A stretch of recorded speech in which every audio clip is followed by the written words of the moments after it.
Study circle. పోటీ పరీక్షల్లో భాగంగా పాలిటీలో మనము ఒక మంచి నిమోనిక్తో ముందుకు వచ్చాము.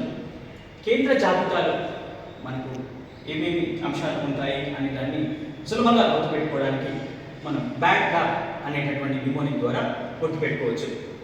అయితే రాజ్యాంగంలోని 7వ షెడ్యూల్లో ఈ 3 జాబితాల గురించి పేర్కొనడం జరిగింది.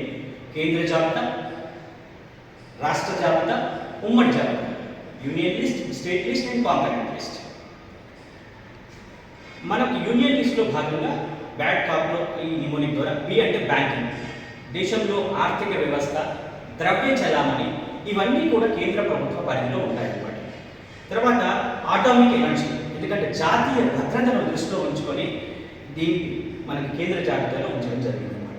తర్వాత డిఫెన్స్, అది సైనిక వ్యవస్థ కావచ్చు, నావీ కావచ్చు, ఆర్మీ, ఎయిర్ ఫోర్స్, తర్వాత సరిహద్దు భద్రతా దళాలు, ఇవన్నీ కూడా డిఫెన్స్కి సంబంధించినవన్నీ కూడా కేంద్ర జాబితాలో ఉన్నాయి. తర్వాత సెన్సస్, జనాభా లెక్కల సేకరణ, వీటిని డిజిటలైజ్ చేయడం, ఇదంతా కూడా కేంద్ర ప్రభుత్వ పరిధిలో ఉంటుందన్నమాట.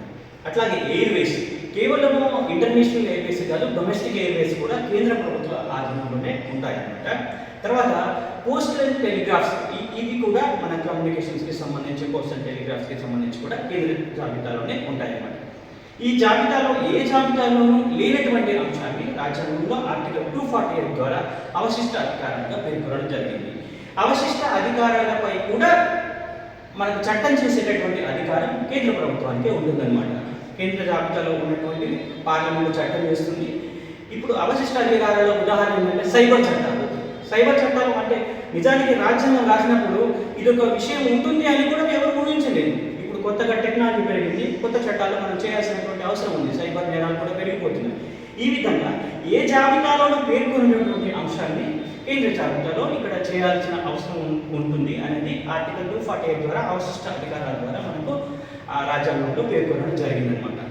అట్లాగే యుద్ధానికి సంబంధించి కానీ, జాతీయ భద్రతకు సంబంధించి కానీ, విదేశీ వ్యవహారాలకు సంబంధించి కానీ, ఇలా అత్యంత ప్రాముఖ్యత కలిగినటువంటి అంశాలన్నీ కూడా కేంద్ర జాబితాలో ఉంటాయి.